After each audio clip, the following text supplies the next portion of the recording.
One of the hardest relationship decisions isn't deciding whether to stay or leave. It's to know if you're seeing your relationship clearly enough. Because when you're angry, when you're anxious, the emotions running high, that's not the best time to take decisions. You might feel certain way tonight, and when you wake up tomorrow, your feelings could be completely different.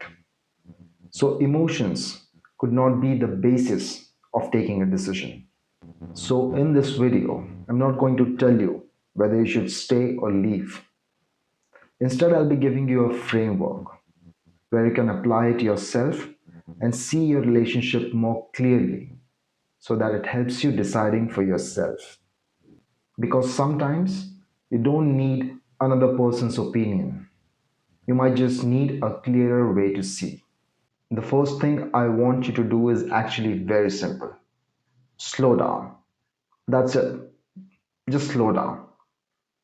Because when you have an argument, when you're angry, when you're anxious, that's not the best moment to take a decision. If you've had an argument, don't take a decision right now. Just slow down. If you haven't spoken for a very long period of time, don't let your emotions take over. Just slow down. If you want to stay with this person, ignoring everything else, just wait a moment. Slow down.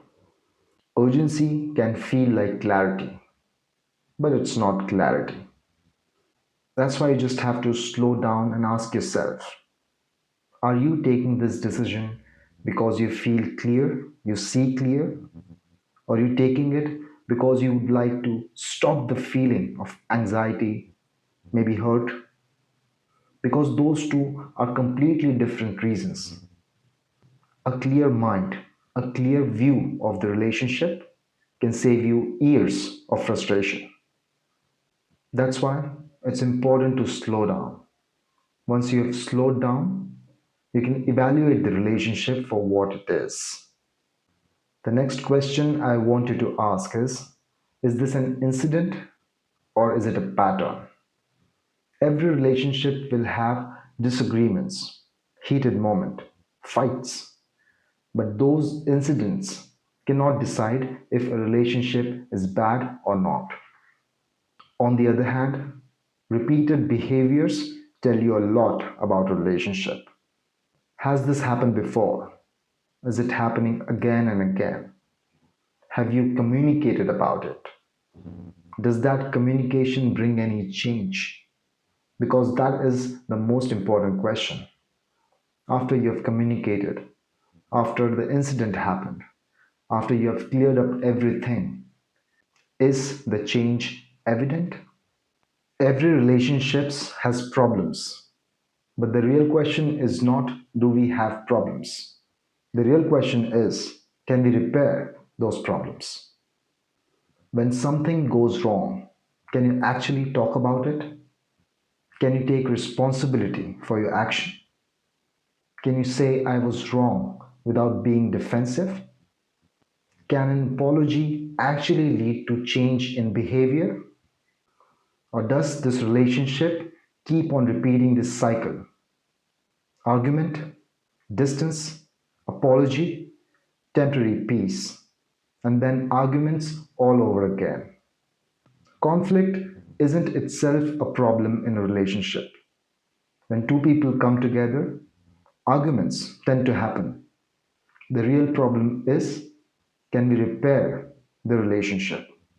Can we repair those conflicts? And repair is closely connected to something else, emotional safety. Here's another question which I think is extremely important. Can you be yourself in this relationship? Can you express your needs? Can you say no? Can you disagree? Can you tell this person that you're hurt? Can you bring something uncomfortable without worrying how the person will react?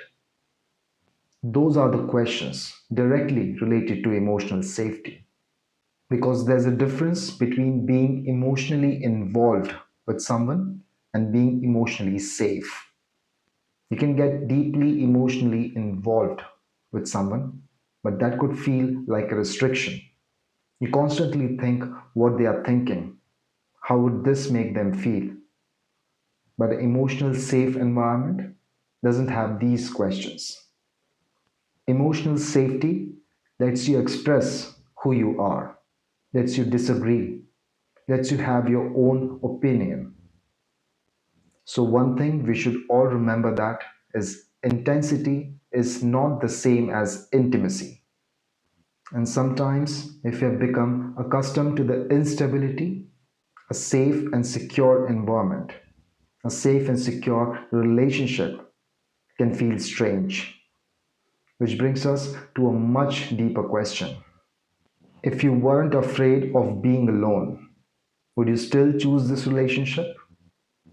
Sometimes we stay because of fear of being alone, because of fear of what will happen in the future. Maybe we are afraid of starting again. Maybe we think that we have invested too much to start again. Or maybe sometimes we feel we don't want to stay. Maybe we feel that we deserve more than what we are getting. Fear doesn't only make people leave, it also makes people stay. So, the correct question is if I do not have any fear, no fear of loneliness, no fear of starting again, I know I am sufficient alone. Would I still want this relationship? Would this person still be a support in my life? So, I want you to sit with this question. Am I choosing this relationship freely, or fear is making decisions for me? Now, I want you to separate two things: your emotional experience and your evaluation of this relationship. Am I deciding from fear?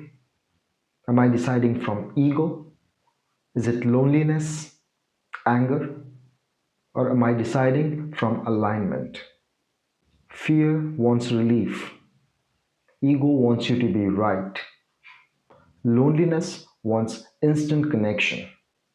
But alignment asks whether this relationship fits your life, emotional values, the future you want. Short term relief isn't necessarily a long term clarity.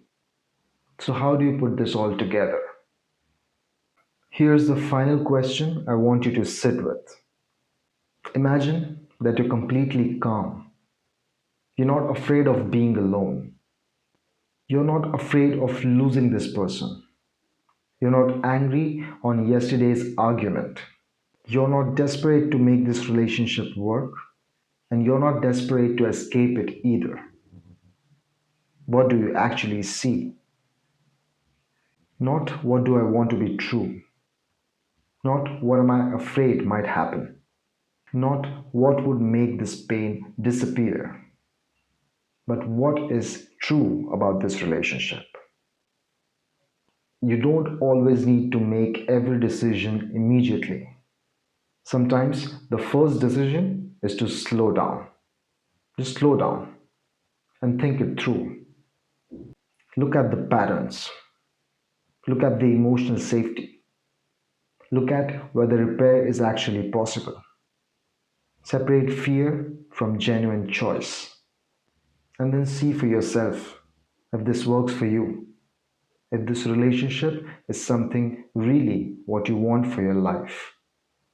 My role isn't to let you know whether to stay or leave.